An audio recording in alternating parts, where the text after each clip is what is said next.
And I think, being younger, just sort of being a bit more naive, you just throw yourself into it and you're like, oh, I'll figure this out. And, I managed to find ways to make it work. And it's just a matter of keeping that going, basically, within this sort of unorthodox kind of career choice.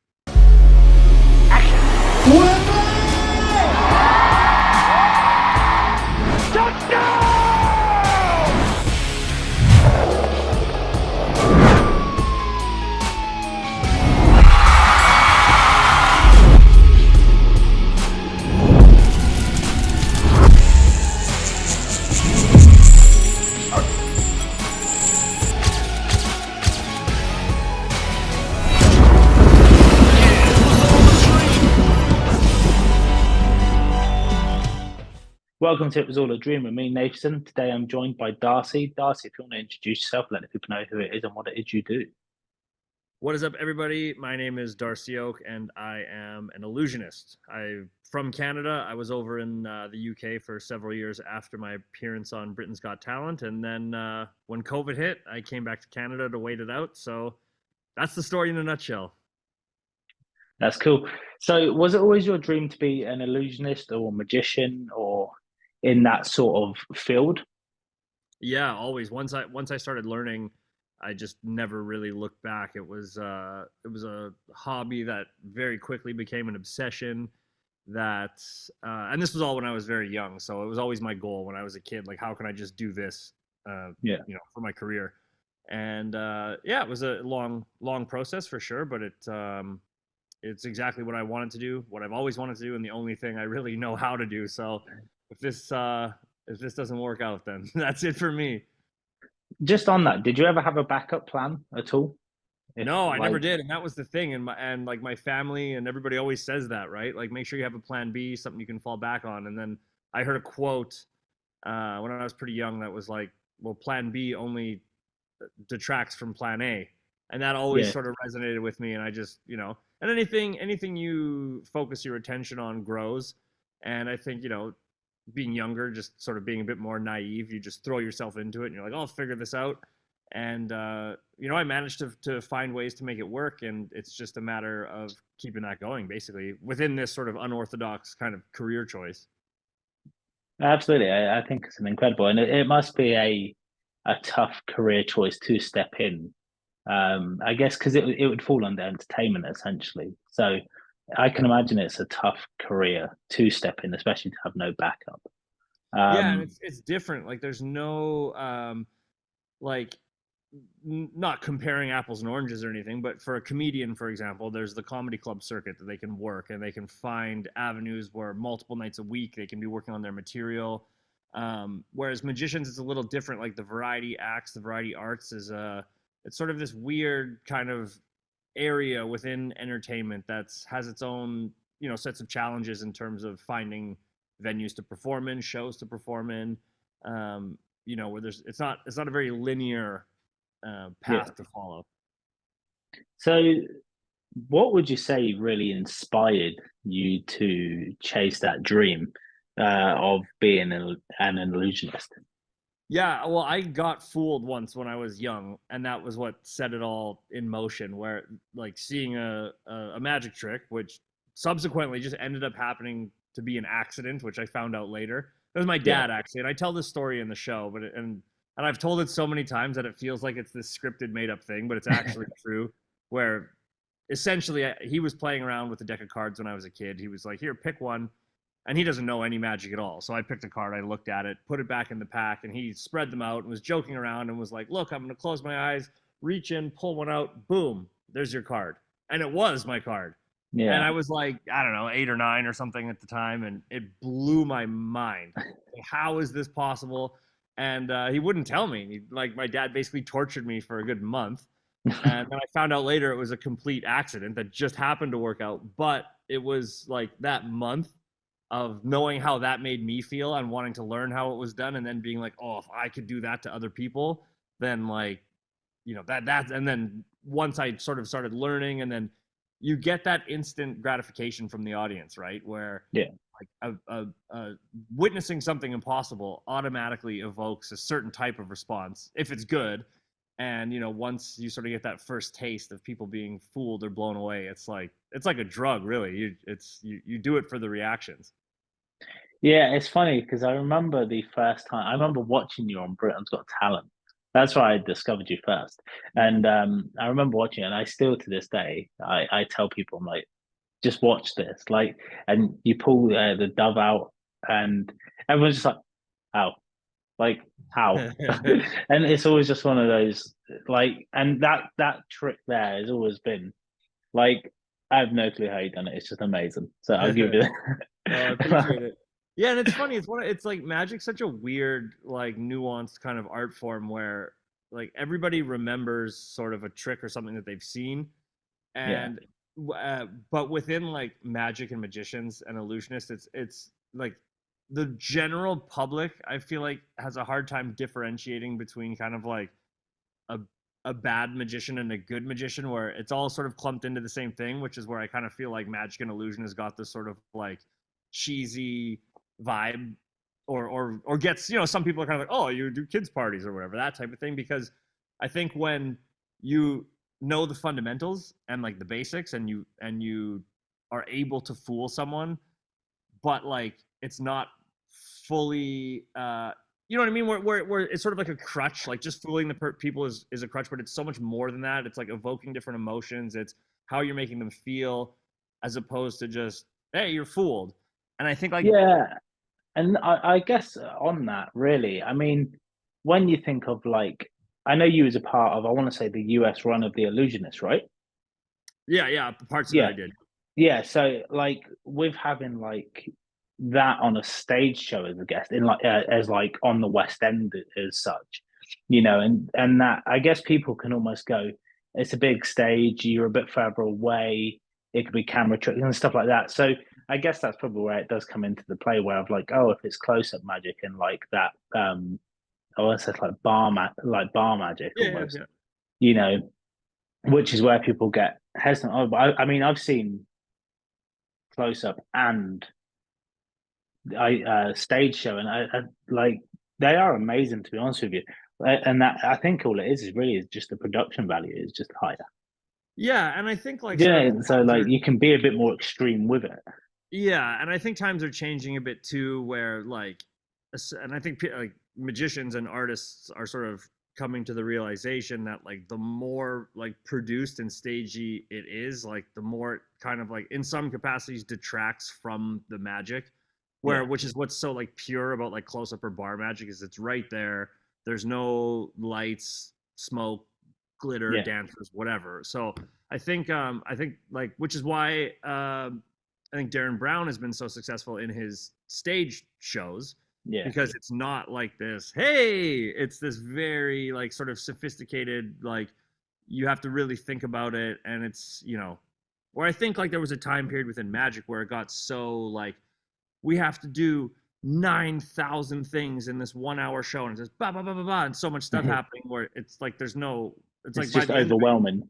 yeah, and it's like, what does that mean? What was the story? Like, you were just watching eye candy. Whereas I think now we're sort of in this phase where, you know, the actual core meaning of it is the most important part, as opposed to just like whatever the trick is. I think the trick is a vehicle to whatever you're trying to say or do.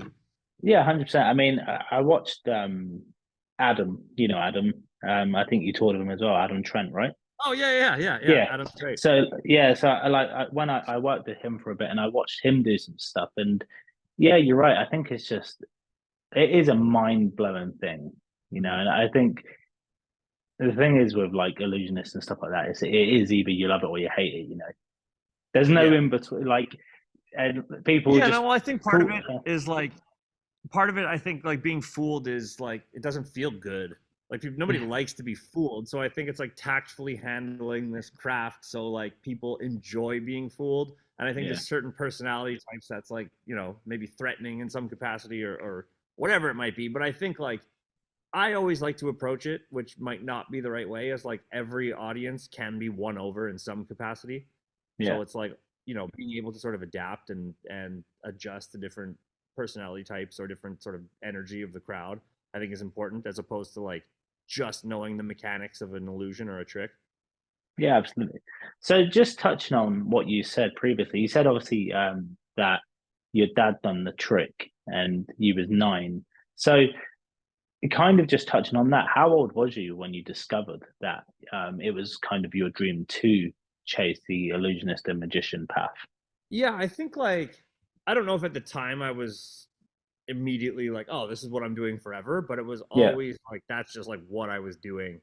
I was just like focused on trying to like learn and this was like I'm aging myself, but way before YouTube and all that. So it was a lot harder to get information and secrets and find other magicians and that type of thing. So yeah, from that point I started like going to sort of the local magic store, and they sort of introduced me to other people around town who were doing it, and yeah, it just kind of became an obsession. And I think like being younger, when you start doing kind of these little shows and getting a little bit of pocket money and running around and getting new stuff, and I think once I became sort of a young adult and having been doing it since I was a child, I was like, I could make this a career, and that's what I wanted to do because that's all I like ever really thought about, which is kind of weird to say, but anybody who has a passion, that just becomes kind of like, what you're Becomes your consumed by. obsession.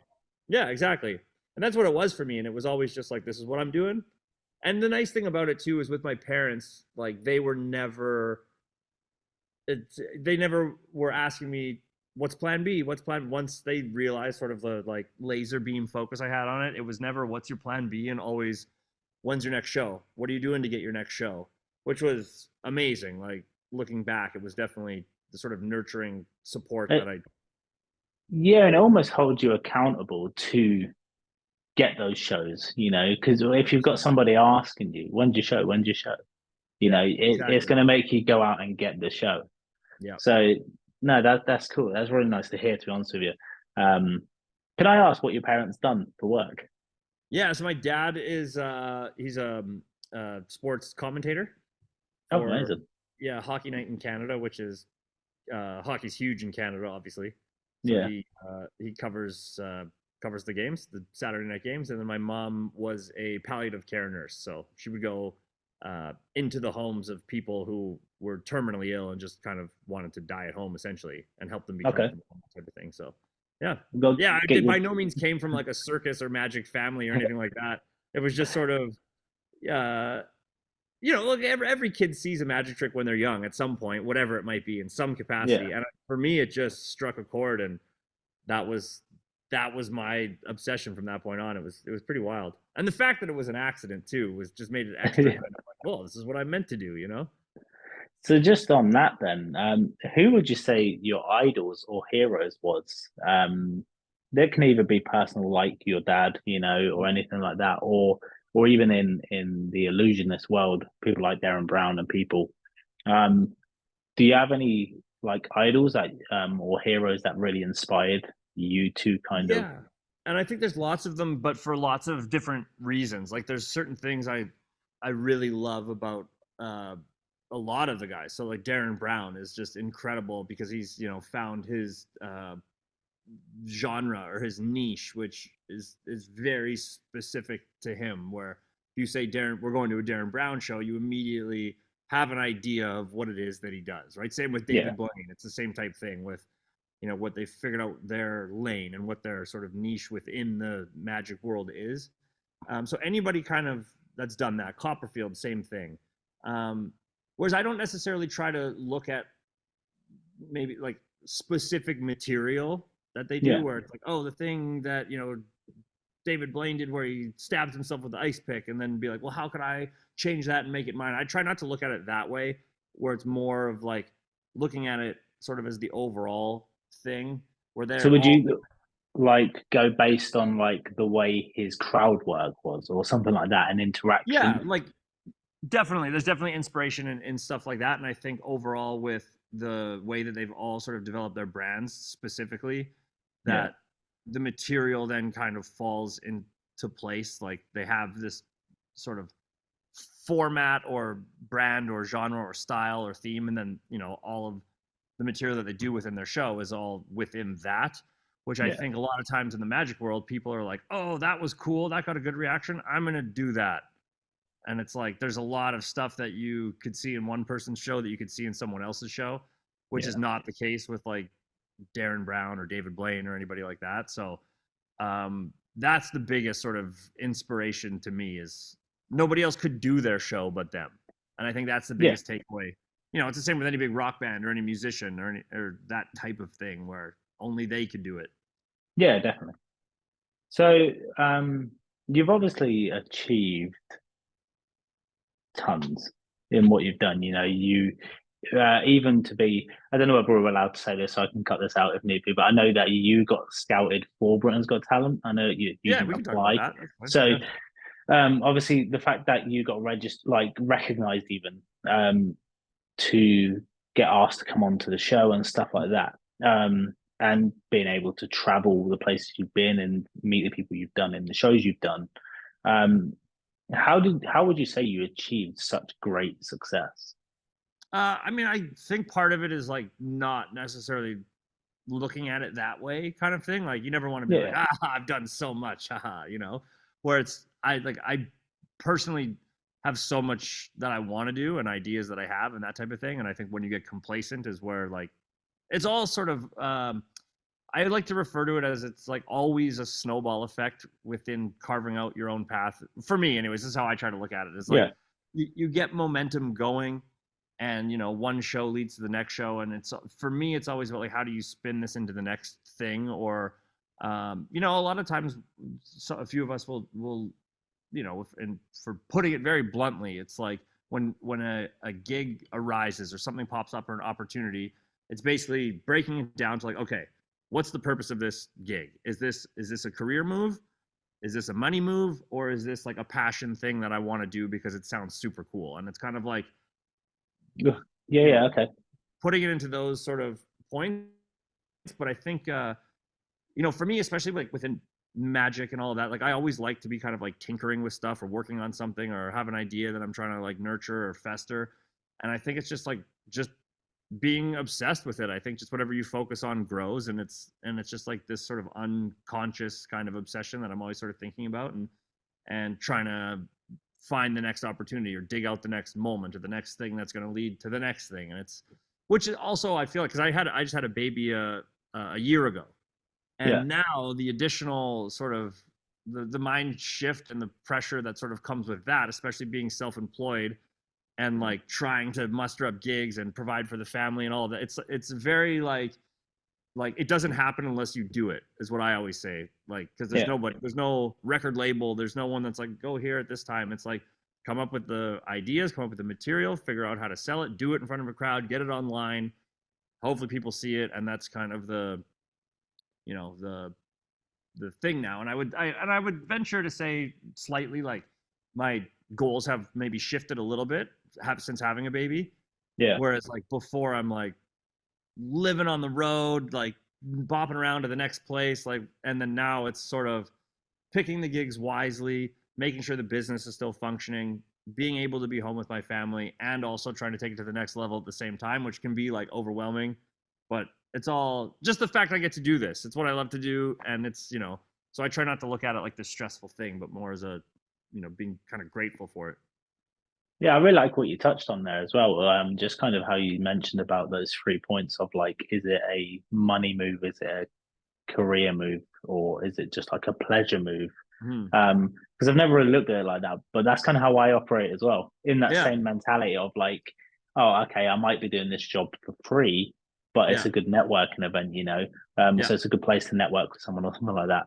So Exactly. And yeah, then and that's like kind of I can look back too on like on gigs that I've done or contracts, and it's like, well, if I didn't go and do that like shitty thing in that place, I wouldn't have met that person who then put me in touch. So it's like it's pretty wild to look back on all of that, and especially within a business or an industry like this, realizing that, like, for example, so I'm in a like warehouse studio space where I sort of work on stuff and whatever, and it's like it took a while for me to sort of understand that, like, okay, coming into sort of the studio and working on something yeah, actually costs money at the time, but it will pay back like down the line when you're in X environment or preparing for this show or whatever it is. So it's kind of like understanding that the work you put in now will pay dividends way later, even if that is going to do some like shit gig in some little bar, but somebody might be there who you'll meet who will whatever.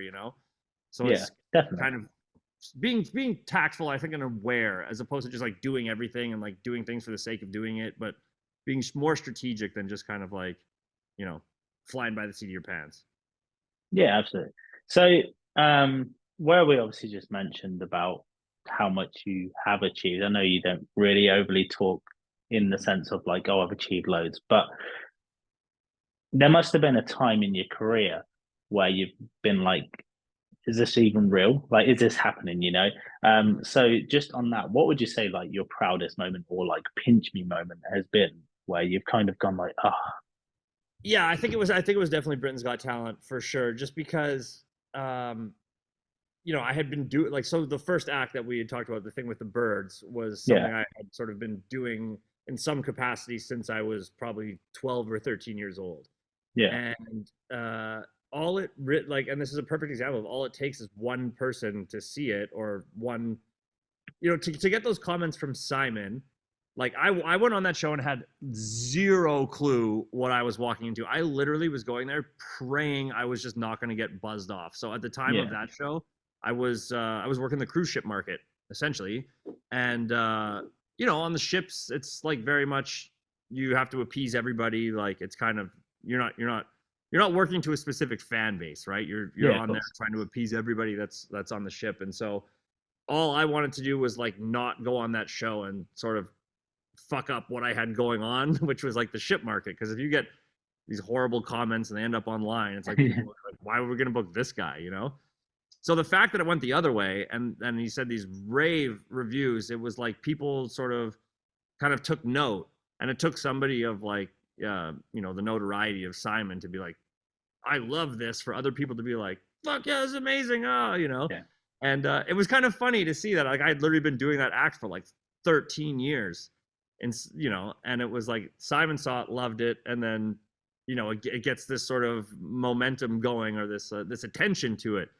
And which is just a testament to sort of what I was saying before, is you never know like what that moment's going to be, who's going to see it, who's going to put you in touch with someone, who's going to say whatever about it, who's going to tweet it. Like it Yeah. can happen, and it's kind of be like putting the preparation in beforehand, and with the expectation or the hope that you're going to dig out one of those moments, or dig out some comments or something that's going to take it to the next level, which I wasn't at all anticipating that was the thing that was going to happen. But when it did happen, it sort of was a kind of a shift in like, oh shit, like yeah, this goes online. Like if you get something to go viral, and you have direct communication with fans now and stuff, and Yeah. it's a different, like, it took that moment for me to sort of understand kind of how all of this sort of works now. Am I right if I remember correctly? I want to say that there was a video of you that was on Facebook, and that's how they found you, right? Yeah, well, I was on YouTube, and I put it It on was my YouTube YouTube. channel. So it was this French. So I used to watch this.